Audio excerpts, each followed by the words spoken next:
Hello everyone, welcome to this session, and today we are going to discuss the soil science, soil and water conservation part of your NABARD Grade A syllabus. Okay, let's start with our syllabus. So let's cover first what is soil. Soil is what? Soil is unconsolidated part or unconsolidated mineral matter serving as a natural medium for plant growth, right? It acts as a natural medium where it provides different nutrients, water, air, oxygen to the plants. Okay, it is a natural body of minerals or organic constituents differentiated into horizons. Okay, and it takes around 200 to 400 years to form 1 centimeter of soil. So it is valuable source that we need to conserve and use wisely. We have two approaches: pedological and edaphological. Pedology, what we study soil from origin, classification and description point of view. We study soil as a natural body independent of its use, right? We are just studying its origin, classification and description. In edaphological approach, we are studying in a practical way. We are studying soil properties in relation to plant growth and productivity. So yes, here in pedology, soil is studied individually, and edaphology, we are studying soil in relation to plant growth and productivity. So yes, that was important point. Next is average composition of earth crust. So you have to remember oxygen constituent around 46% by weight in the earth crust, and the next number is of silicon. Okay, so yes, these are the two important elements that you have to remember. And in the earth atmosphere, nitrogen is the one which contributes or which is present in the more percentage, that is 78% by volume. Nitrogen is present in the atmosphere, right? And the oxygen, it is 21%, you can remember approximately. Carbon dioxide is 0.033%, and remaining are the other gases. Okay, so yes, this is again important point. Next is rocks. What is rocks? Okay, so rocks are hard mass of mineral matters comprising of one or more rock forming minerals, right?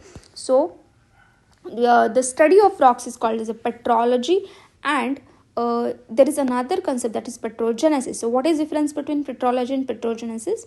Petrology deals with description of rock, and genesis origin, right? And petrogenesis study the origin of rock. So this is what is difference between the petrology and the petrogenesis. Okay, next is how these rocks are formed. So rocks are formed in 3 different ways. First is the cooling or consolidation of molten magma. That type of rocks are called as igneous or primary rocks. Okay, then we have second classification, a second way from which the rocks are formed. It is by transportation and cementation of primary igneous rock. That rock is called sedimentary or secondary. And the last one is alteration of existing primary and secondary, from which the metamorphic rocks are going to form. Okay, so let's discuss all the rocks one by one. First, as I said, igneous, they are formed from the earth crust originating from solidification of molten magma. Their origin is molten magma, and they are called as a primary rocks as they are formed from the earth crust, right? So we have a different classification for igneous rock. First is extrusive igneous rock, where extrusive, x means out, right? X means out. It is on the surface, and intrusive means inside. That means it is below earth surface. That is what is difference. Extrusive on the earth surface, intrusive below earth surface. And we have different names. You can say extrusive is also called as volcanic, and intrusive is called as a plutonic or hypabyssal. Okay, what you have to remember, examples are really important. They are going to give you 5 options. You have to pick a right option, that which of the following is an extrusive rock or which of the following is not igneous rock. Likewise, there will be questions. Okay, so yes, basalt and rhyolite are the types of extrusive rock. Intrusive are granite, gabbro, diorite, sienite. Okay, so yes, examples are important. Next is vesicular rock. So you can remember it is formed when the molten magma cools quickly, trapping the steam of water gases inside, forming a holes of vesicles, that is called as a vesicular rock. So rock with a vesicles or holes is called as a vesicular rock.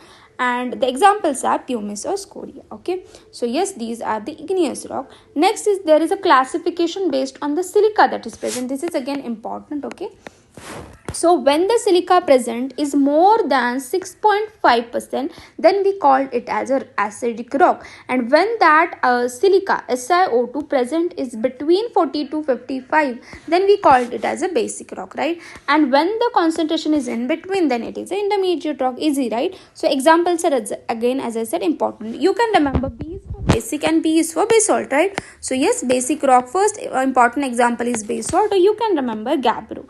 And the next is acidic rock. Example you have to remember is granite and rhyolite. Okay, so yes, B basic, B basalt, acidic, granite. Okay, so yes. Next is sedimentary. After igneous rock, next important rock is the sedimentary. So how sedimentary rocks are formed? These igneous rocks are going to disintegrate, decompose into small sediments, and these sediments are going to be cemented using different cementing agents like silica and ferric oxide or lime, forming a rock, and that particular rock is called as a sedimentary or secondary rock. Easy, right? So yes, sedimentary rocks are formed by consolidation of sediments that are accumulated through action of wind, water, or chemical processes on Earth's surface. And these sediments may consist of particles of various size which are cemented together by these substances. Okay, and that type of rock is called as a clastic rock because they are composed of fragments or clast. Okay, so yes, remember these are cemented together, that's why they are called as a clastic rock. This is important. So we have classification of this sedimentary rock based on the grain size. So rudiceous is the rock when the size of those particles is of boulder size or pebble size. They are large size fragments. Arenaceous rocks are the one they are a sand size particles. Silt rocks are the one when the size is a silt size. Argillaceous is when they are clay size, and siliceous is when they are mostly organic from microscopic organisms. Their origin is organic from microscopic organisms like diatoms. Okay, next is carbonaceous. The composition is plant remains, and they are going these plant remains decomposed under anaerobic condition. And the examples you can remember, the carbonaceous rocks examples are peat, lignite, bituminous, and anthracite. And calcareous are the one which are mainly composed of magnesium and calcium carbonate. So yes, that was sedimentary rock. So we see in igneous rock, we see in sedimentary. Next is metamorphic. So these igneous and sedimentary rocks are metamorphized, are transformed into the metamorphic rocks because of the different components like pressure or heat, right? So what happens, these metamorphic rocks are formed by the transformation of pre-existing igneous and sedimentary rock through action of heat, pressure, or chemically active liquids or gases. Okay, and due to which it is going to change its mineral composition, texture, or both, forming a new rock which is called as a metamorphic rock. Okay, so we have two types of metamorphic rock, or you can say types of metamorphism. First is hydrometamorphism, second is dynamo. Hydro means water, right? So water or the chemically active liquids are active here, and dynamo means the all processes because of some pressure or stress, right? Here are some examples of metamorphic transformation. This is again important. So sandstone is metamorphized into quartzite, then shell into schist, mica, then limestone. This is a classic example of transformation. Limestone turn into marble, then granite and dolerite. You can read this. Okay, so this is important. Let's cover the minerals. Okay, so minerals are what? They are naturally occurring solid with a definite chemical composition and crystal structures. We have different types of mineral: primary, secondary, essential, and accessory. Okay, so what is important for our examination is the secondary mineral. This silicate mineral is important for us, that to this chart. Okay, so what you can remember from this is this 2:1 type of expanding silicate mineral, where you will see the examples are vermiculite and montmorillonite, which you see in the black soil, and they expand, okay, because of their proportion. They are present in this proportion, they show property like expansion. That's why we in black soil we see the swelling properties. Okay, so yes, this is the part that is important. They are going to ask the this ratio 2:1 that you have to remember. And what is this 2:1? So here the silica tetrahedron is present in the 2 ratio, and this alumina and magnesium is present in the 1. Okay, so is that you have to remember. And yes, next what is important, this dolomite is the source for magnesium and calcium in the soil. Then next gypsum is used for reclamation of sodic soil. Next apatite, this is again important, very important for you. They are going to ask which of the following is a source for soil phosphorus. So the answer will be apatite or rock phosphate. So this is the source of soil phosphorus. This is important. Next is what the weathering, soil formation or the weathering of rocks and minerals. So how the soil is formed, we know it is because of weathering. Weathering is what? It is a disintegration or decomposition of rocks or minerals which are brought about by various agents like wind, water, ice, etc., and other chemical processes like hydration, oxidation, reduction, hydrolysis, leading to formation of regolith. So what is this sequence of soil formation? The rock will be there, the weathering process is going to happen on that, the agents are going to act on rock, forming a regolith, which is an intermediate between rock and the soil. It is what? Regolith is again important concept you have to remember. It is an intermediate between rock and soil. And then again regolith is going to go into the further processing, forming the true soil. We see that it takes around 200 to 400 years to form centimeter of soil layer. Okay, so even though this sequence is mentioned in the one line, it takes thousands of years to form 1 centimeter of soil layer. Next is what parent material. So what is parent material? It is defined as unconsolidated and more or less chemically weathered mineral material from which the soil is developed, right? Parent material is like a origin. It is a parent of that particular soil, right? Yes. Next is types of weathering. This is again important. Let's cover that. We have physical weathering, we have chemical weathering, and we have biological weathering. So yes, physical weathering, here disintegration happens. Okay, so it can be because of physical conditions of that particular rock. It can be because of action of temperature. What happens? There will be alternate expansion and contraction. And what is important here is this particular concept, exfoliation. You must have seen the rocks by riverside. They are like round in shape. You will see the peeling off of these rocks. So that is what is exfoliation. The surface layer of rock peels off like an onion due to expansion and contraction, leading to rock disintegration. So that particular phenomena is called as a exfoliation. Then again in physical weathering we have action of water. It can be due to fragmentation and transport, freezing. When the water turns into ice, the volume of that particular ice is going to increase. That increased volume is going to create a stress, and it is going to create that outward pressure which is going to lead to the breaking of the rock, right? Next, alternate wetting and drying. I already told you. Action of glaciers, action of wind, and atmospheric electrical phenomena like lightning is going to create cracks, and which is going to lead to the weathering of rocks. Okay, so these are various physical factors that are responsible for weathering of soil. Next is the chemical weathering. So we have different chemical processes that happen on the rock. What are those? First is hydration. Hydration is addition of water.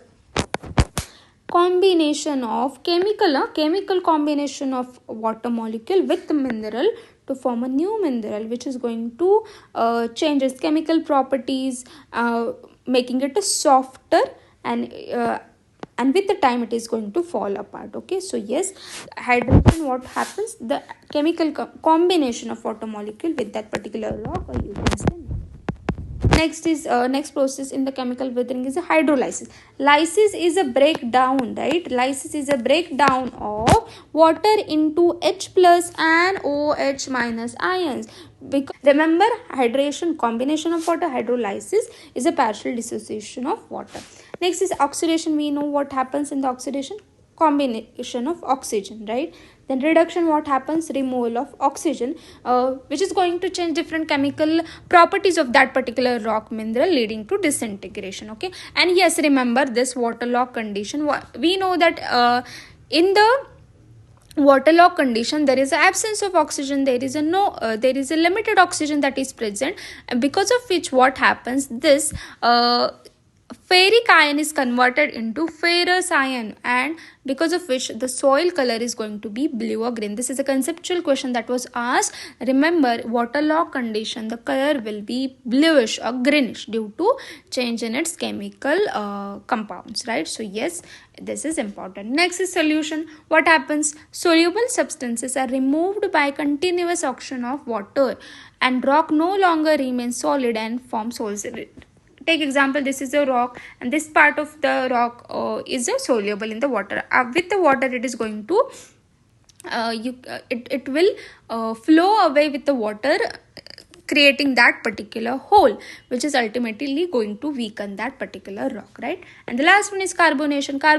Carbonic acid is involved. Carbonic acid attack many rocks and minerals and brings them to solution. Okay, and how this carbonic acid forms? It forms by combination of carbon dioxide along with the water. You can say water and CO2, leading to formation of carbonic acid, and it is going to act as a strong acid, which is going to dissolve the different minerals that are present in the rock, which is ultimately going to weaken that particular rock. Okay, next is the last, biological. Yes, human, animals, plant, root, microorganisms are involved in overall disintegration and decomposition of that particular rock. That's easy, right?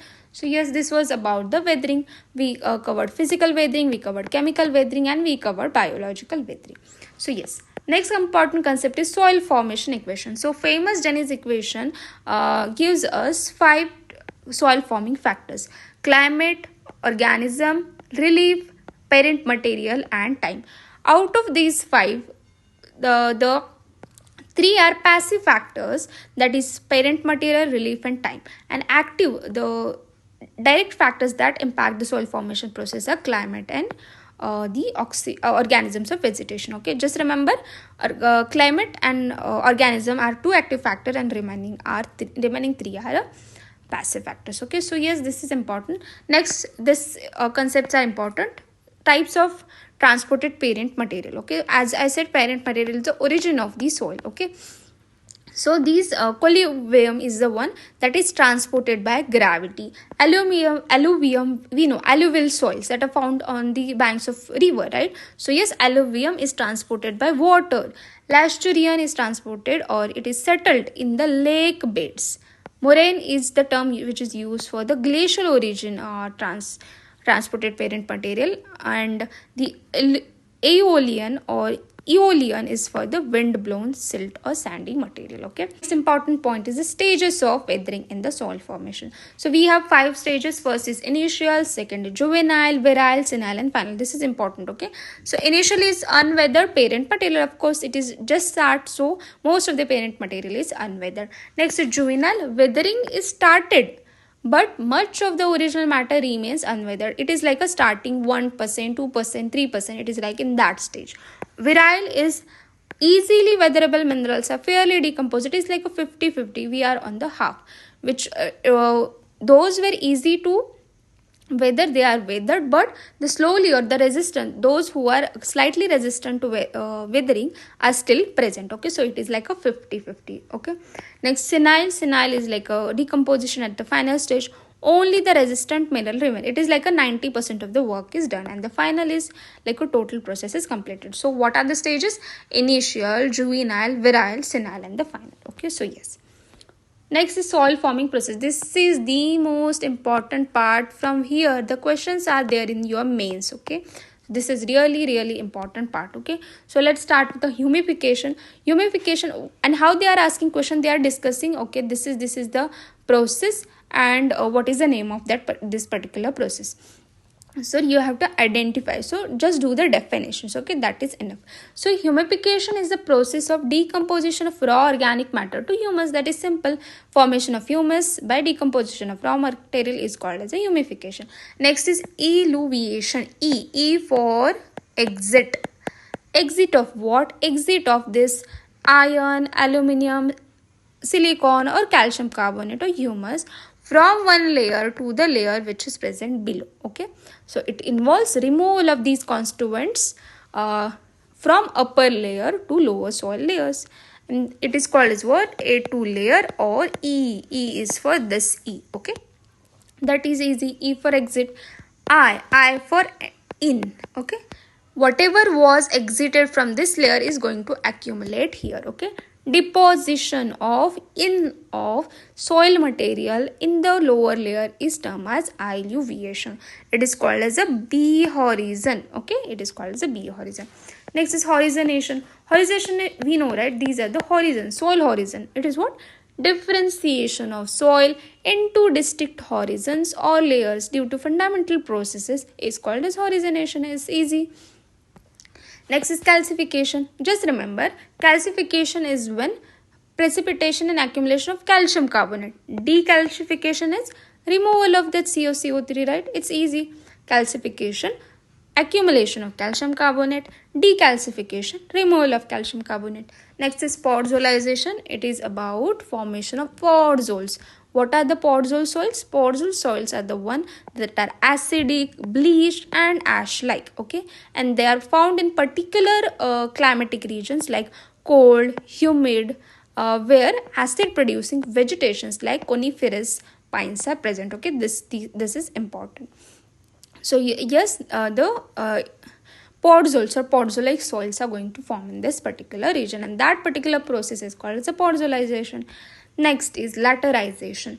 Laterization is about silica is removal of silica, okay, which is going to leaving behind iron and aluminum oxide, that is sesqui oxides, right? So remember, just it is the soil where silica is removed. Glaciation is the next. It is again the waterlogged soil. Okay, waterlogged soil where the soil color, again we already discussed, right? Bluish and gray color, glee horizon is going to be there because of waterlogged condition. There is a poor drainage and anaerobic condition is present. That is what is glaciation. Next is salinization. These four are really important concept. Okay, salinization, desalinization, solonization, solidization. Okay, so what is salinization? Is again accumulation of soluble salt, all salts. Desalinization is removal of those all soluble salts from the saline soil. Easy. Solonization is accumulation of sodium ions on exchange complex of clay and organic matter. And solidization is removal of that exchangeable sodium ions from the soil complex. Easy. Petroturbation is mixing of soil by biological activity, and ergelic petroturbation is mixing of the material in the soil by churning process caused by swell shrink process of clay as observed in the deep black cotton soil. So yes, it is about mixing of soil, petroturbation. So yes, this was it about different soil forming processes.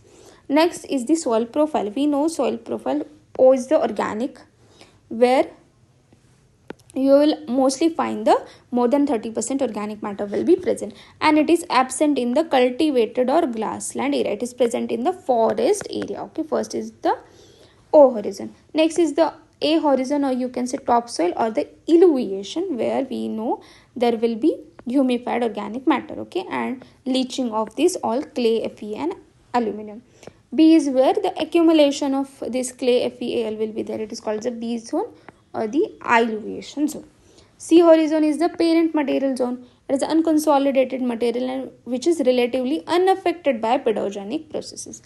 R is the hard consolidated bedrock and may or may not be parent material. Okay, so it is a hard bedrock. Okay, it is a hard bedrock. So yes, this is it. O, A, B, C and R. Right? C, that's it. And the soil solemn is the term which is used for combine both A horizon and the B horizon.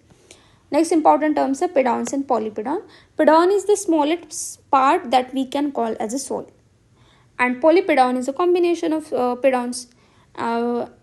Generally, the area will be more or equal to 1 square kilometer. Next important part is the major soils of India. This is really important.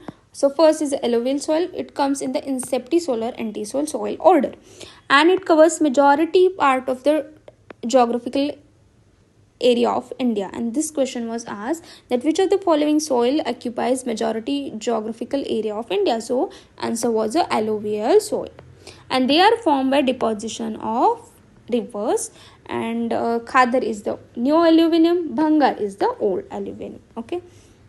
Next is black soil. It is under the vertisol soil order. Okay, it is the next major soil that is present in India, and their origin is solidified lava, that is volcanic activity, and they are found in mostly Deccan Plateau, right? They're also called the regur or black cotton soil, and black soil, and they show the self-ploughing abilities. The black color to the soil is due to presence of titaniferous magnetite rock constituent, and they are highly argillaceous, means they have more clay content present in them, leading to high moisture retention capacity. Okay, and next is red or yellow soil. It comes in the Alfi soil order. Okay, they are formed from weathering of ancient crystalline and metamorphic rock. They are formed by weathering of these type of rocks. Okay, and the red color is due to what? The red color is due to anhydrous ferric oxide. Okay, after alluvial soil, the next second rank will be to red soil. Okay, and third will be to the black soil. Just remember this. Okay, first will be alluvial, second will be to red soil, and third will be to black soil. Next is when the soil is hydrated, it appears yellow. Okay, that's why it is called the red and yellow, and they are rich in iron and slightly acidic. They are good for their millets, tobacco, potato, ragi, groundnut. Okay, next is laterite. It comes in oxy soil order, and these are rich in oxides of iron, aluminium, titanium, and manganese. They are found in high temperature and heavy rainfall conditions. Okay, and they are acidic, infertile, poor in nutrient organic matter, but yes, they are more suitable for crops like tea, coffee, rubber, cashew, that is the plantation crops like. So yes, laterite soil is suitable for these type of cultivations, and they are used for brick making. Okay, this is again important fact for you. Next is forest and mountains. It's easy, right? They are rich in organic matter and they're suitable for horticulture, spices, cultivation. Arid and desert comes in aridosol. They are high in salt content, and even salt forming is performed here. Okay, and yes, the conker layer will be present in these type of soils, and they are deficient in nitrogen. And the Rajasthan, Gujarat part, you will find these type of soils. Next is saline alkaline. We will see that, okay, in coming soil. Just remember, these type of soil are called the ooser soil, sterile soil, or infertile soil. And PT and marshy comes in histosol soil order, and they are found in a heavy rainfall, high humid, and where the vegetation is abundant. So yes, this was the major important soils of India. So next is a important topic is the problematic soils of India. So problematic soil, we have acidic, saline, white alkali, then sodic, and the Saline-Sodic. This chart is really important for you. Okay, really important for you. So you can see saline soil here. The EC, electrical conductivity, is more than 4, and the ESP, exchangeable sodium percentage, is less than 15. In sodic soil, what will you see? You will see EC is less and ESP is more. Okay, and the Saline-Sodic soil shows the characters of both the above problematic soil. That means the EC is also more and ESP is also more. You can see the pH range. For saline, it is less than 8.5. For sodic, it is more than 8.5. And how you are going to reclaim the sodic soil? You are going to use a gypsum. How you are going to reclaim the saline soil? You are going to go for a leaching and the proper drainage. And for acidic soil, you are going to use lime and dolomite. These are again important facts for your examination. Okay, so yes, this is about the problematic soil. Next is, let's discuss in brief the physical properties of soil. First is soil texture. It is about the relative proportion of sand, silt, and clay. Okay, and clay is of size less than 0.002 mm. Okay, just remember this. Then we have sand, silt, and clay, right? So sand and silt is called as skeleton, or it forms a skeleton of soil, and clay acts as a flesh of soil. Okay, so yes, And soil structure is, soil texture was what? It was proportion of sand, silt and clay, right? Relative proportion of sand, silt and clay. And structure is what? It is arrangement and organization of sand, silt and clay. Okay, just don't get confused. And natural aggregates are called as a beds, artificial aggregates are going to be called as a clods. And here we have different types of structure like platy, prism-like, block-like, spheroidal, granular or crumb. Just read this from PDF. Okay. Next important thing is for you is the density of soil. Density is what? Mass upon volume, right? So types of soil density, we have two types: particle density and the bulk density.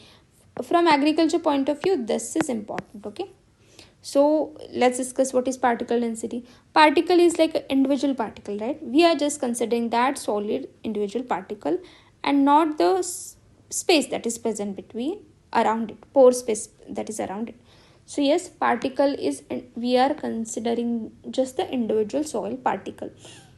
That's why it is called as a true density.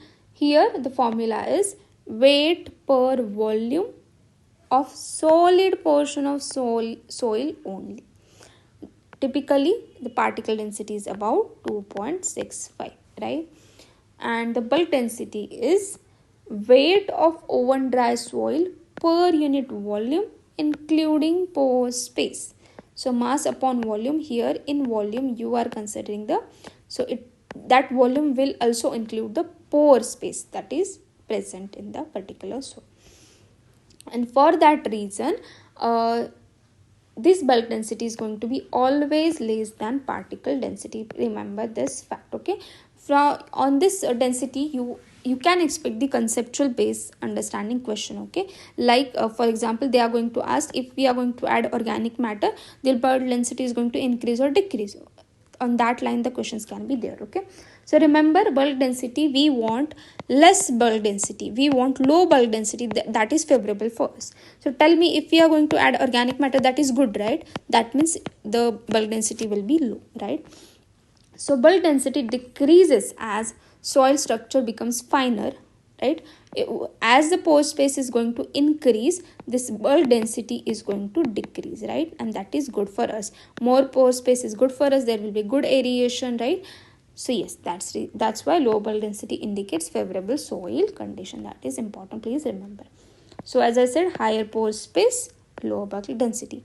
And organic matter, what it does, it increases the pore space, right? It improves the aeration. That means lower bulk density. That's easy, right? Just read it carefully, you are going to easily understand it. Okay, next is soil compaction. It is about the process of compression and increase in soil density due to application of mechanical force leading to rearrangement of soil particles and reduction in the soil pore space. Soil consistency is about strength with which soil particles or soil materials are held together, a resistance of soil to deformation and rupture, right?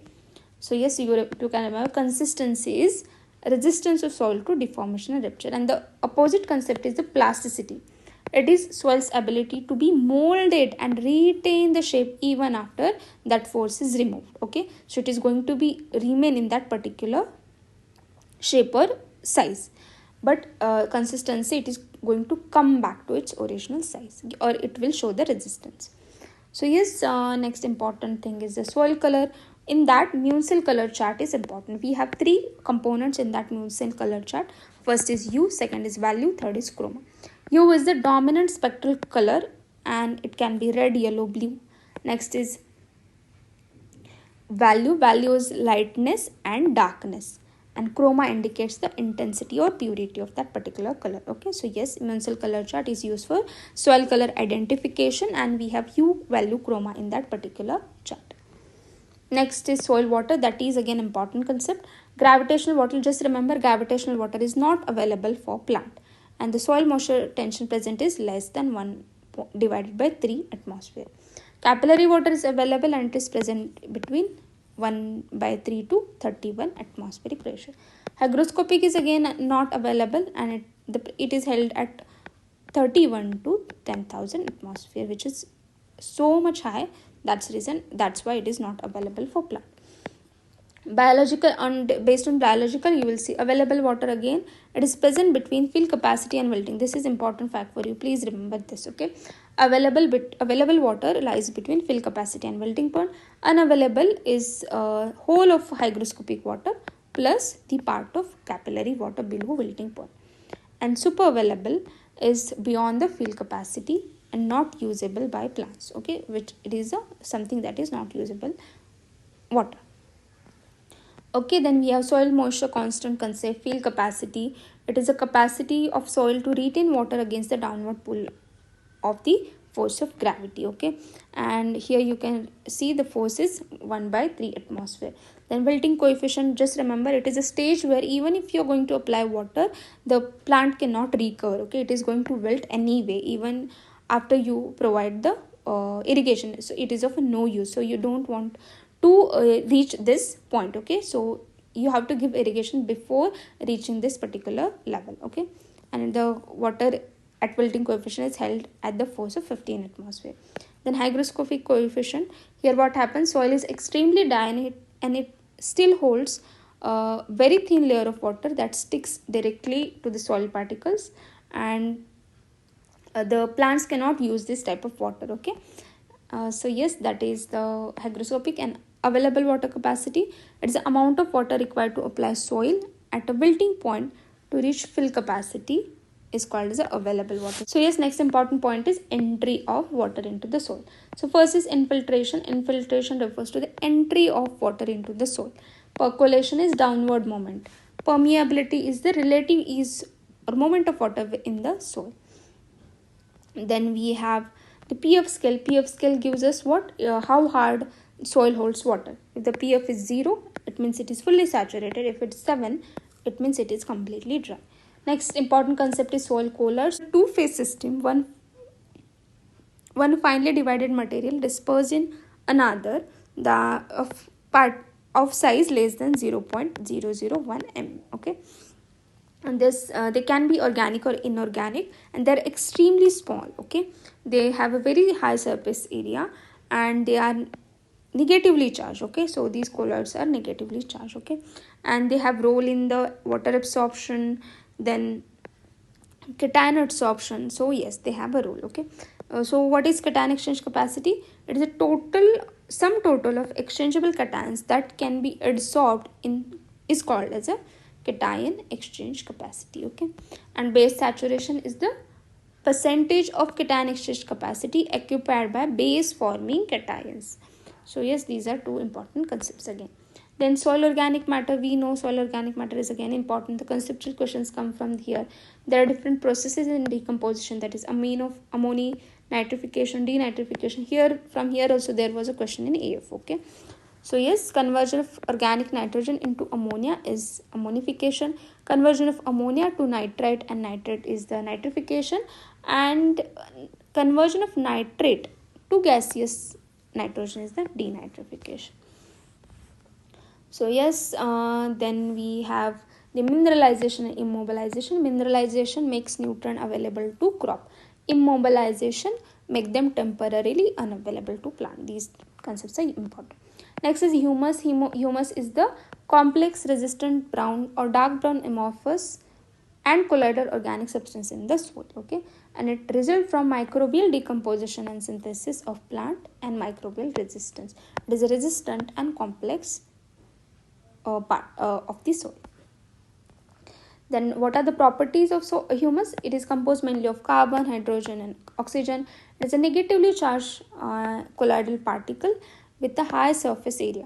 High cation exchange capacity. It has high cation exchange capacity, and that's why it shows water holding capacities. Okay, and yes, it imparts black color to soil. Next is soil chemistry. So we know the announced criteria of essentiality. Here are 3 statements that plant to classify any element as essential, the plant must be unable to grow normally or complete its life cycle in the absence of that particular element. The element is specific and cannot be replaced by any other element, and the element must play a direct role in the plant metabolism. Then we can classify it as an essential element, right? We have 17 essential elements. So yes, and these are some of the forms that in which plant absorb that particular element. So just go through this chart. Then yes, we have classification, we have macronutrients and we have micronutrients, right? Go through this chart again. This is again important, okay? Primary macronutrients are NPK, secondary are CAMGS, okay? This is a classification. Then we have important points like, yes, nitrogen and biological nitrogen fixation. So yes, we know it can be fixed through symbiotic association, associative, or a free living. So symbiotic association, the rhizobium is important, then frankia for the non-leguminous crops, and azolla anabena is for the.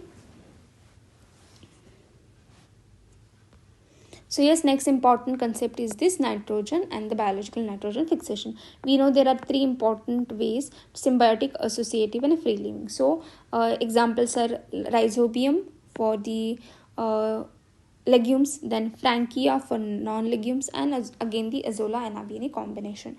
Next, here is some crops and different inoculation. So just go through that. Next is associative. We know azospirillum, azotobacter, acetobacter, Phleobacterium, Pseudomonas. These utilize root exudates for the association or nitrogen fixation. Then free living into are azotobacter, again Clostridium, then cyanobacteria, etc. Right? And yes, azothification is again important concept. The heterotrophic free living bacteria like Azobacter and Clostridium fix N, which is referred to as a azothification. And these organisms derive energy from decomposing organic matter. Okay, so yes, what is azothification? Please remember. Then here is some chart about major functions of macronutrients. Go through some of the important and common nutrients, their functions, then deficiency symptoms, then toxicity symptoms. Okay, this is a chart. Please go through that chart. That is again important. Next is fertilizer. Fertilizer, what you have to do, the definitions. Straight fertilizer is the one which supply only one primary nutrient. Okay, for example, urea, it supplies primary nutrient N. Complex is where two or more primary nutrients are present in the chemical form. So example, DAP. This is the question that was again asked in your NABARD exam. Which of the following is complex fertilizer? It is a DAP. Okay, DAP is going to give the nitrogen and phosphate, right? Mixed fertilizer, it is a physical mixture. Here in complex it was chemical combination, but mixed here it is just physically mixed. Okay, in different ratios. Complete means all three primary nutrients are that particular fertilizer is providing. That's why it is a complete. Low analysis fertilizer containing less than 25% of the primary nutrient. Okay, so yes, and the high analysis means it contains more than 25% of the primary. So based on the presence of primary nutrient, there are different classification of fertilizers. Okay, so yes, this is the classification that was important. You can go through this chart. There are different fertilizers are mentioned. You can study some examples like amide fertilizer. Example is calcium cyanamide. Okay, then urea, etc. Okay, next is can is called as a what? Kisan Khat, calcium ammonium nitrate, right? Then you can go through these different fertilizers that are mentioned in the notes. Okay, then ammonium nitrate, it is explosive in nature, right? So yes, then we have phosphatic fertilizer, water soluble, that is SSP, CSP, ammonium phosphate, and monocalcium phosphate, right? These are water soluble. Citrate soluble are DCP, raw bone meal. Then insoluble are rock phosphate, basic slag, and tricalcium phosphate. Okay, so yes, and as they are insoluble, you cannot use it for fertigation. Okay, just link different things, right? That fertigation and what kind of fertilizers you can apply through fertigation is again important concept. Then potassic fertilizers, the content is again important. Okay, so potassium chloride provides 60%. Okay, urea provides 46%, right? So yes, in that way again it is important. Okay, cover in that way also. Yes. Urea gives 46% of nitrogen. SSP gives 16% of this P, right? So yes, in that way also covered. So yes, this is it. Then we have soil erosion. Okay, so soil erosion, what we can you can remember is different types of erosions, right? First is water erosion and wind erosion. Okay, so let's cover it from this chart. So splash erosion, there are different types. Okay, so splash is caused because of the raindrops. Okay, raindrop impact, detach and scatter the soil particles, causing the erosion or their displacement from the original place. That is called the splash. So raindrop here is the keyword. Next is the sheet erosion. Sheet means what? Uniform removal of thin soil layer over large area by surface runoff. That is a sheet erosion. Okay, rill is like a finger like rills will be formed, small, that you can manage with a different agriculture practice. That is a rill erosion. Small finger like channels. Gully is like they are going to widen and widen because of over a time, and now you cannot even fill those gullies with the your agronomic practices. Okay, they are deep and wide channels formed because of continuous flow of water. Okay, then wave erosion, it is because of the waves in the reservoir, lakes, oceans. Tunnel and pipe erosions, subsurface erosion forming tunnels or pipes. Then glacial is because of glacial ice, you can see. Next is there are different mechanisms. Okay, abrasion, attrition, solution, you can cover this from the chart.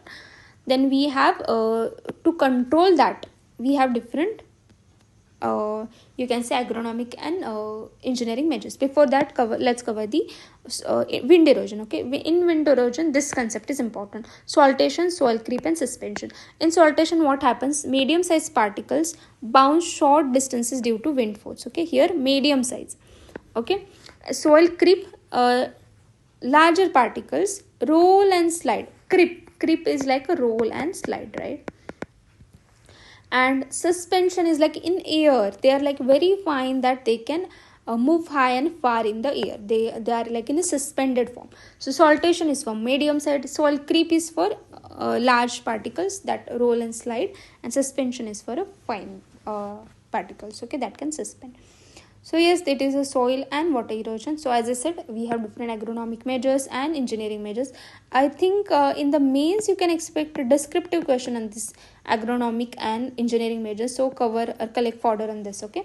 So yes, we have contour cropping, and there are also in the prelims and prelims there are question on this different measures. Okay. So contour cropping is what? You're growing crops along the contours. Then strip cropping is you're growing alternating strips of erosion prone and erosion resistant crops to prevent the erosion. Then you are using mulching. Mulching is covering soil with the materials to protect it. Then there are different engineering measures like terracing. Terracing is like a most repeated concept. Okay, so terracing is bench terrace is a series of step, like you must have seen on the this type of structures, which are the what we call mountains are cut to in a series of step like structures to avoid the erosion or to reduce the slope, right? Is considered across the slope to control the erosion and allow the cultivation, right? It reduces the slope length and runoff velocity, minimizing the soil erosion, right? So yes, this is a terracing. Then you have contour bunds and graded bunds. What is difference between contour bunds and graded bunds? So contour bunds retain rainwater and reduce soil erosion. The purpose is just to retain water, reduce erosion.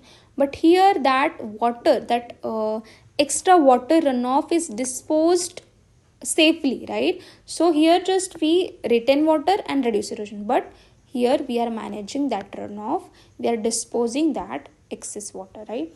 It is suitable for rainfall which is less than 600. It is for high and medium rainfall. Okay, slope is also, you can see it is for less than 6%, and here it is suitable for between the slope of 6 to 10%. Then yes, here you can just remember the runoff is mentioned in the graded parts. Okay, then You can cover, there are different gully control measures are also there, like brushwood check dams, then loose rock dams, log bamboo dams, gaban.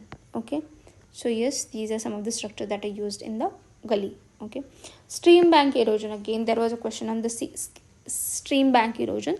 So stream bank erosion refers to the process where sides of the stream or river are worn out. Okay, so this is river, this sides are going to be worn out and washed away by the water, that is the stream bank erosion. Okay, so what is difference between shelter bed and windbreak? So shelter beds is the row of trees or shrubs that are planted across prevailing wind direction to protect large areas. Okay, shelter beds is for a large area of the land from the wind erosion. So this is for the wind erosion. Okay, remember this is for the wind erosion, and the windbreaks are for narrow barriers.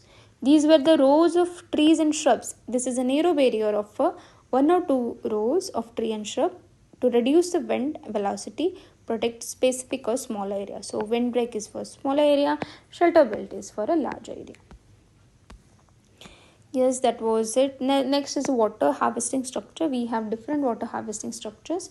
You can see dugout ponds, embankment reservoirs, check dam, percolation tank, nala, plug.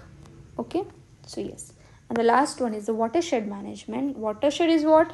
It is a geohydrological unit draining to common point by a system of drains. Okay, and so water is like going to collect at this particular point, that is a watershed, and we are going to manage different parameters in that particular area is the watershed management, right? So yes, there are different, this is again important, there are different types of watershed. Okay, first is macro, which is area is more than 50,000 hectare. Sub is between 10k to 50k. Then milli is between 1k to 10k. Micro is between 100 to 1k. Mini is 1 to 100 hectares. Okay, this is important. Questions can be asked from this chart, don't miss this. Okay, so yes, this was it. This was like a rapid session. Okay, if you are like a first timer person, you are not going to understand this lecture. Take it as a revision session. Okay, please take this as a revision session. And yes, best of luck for your examination. Do well. Thank you so much.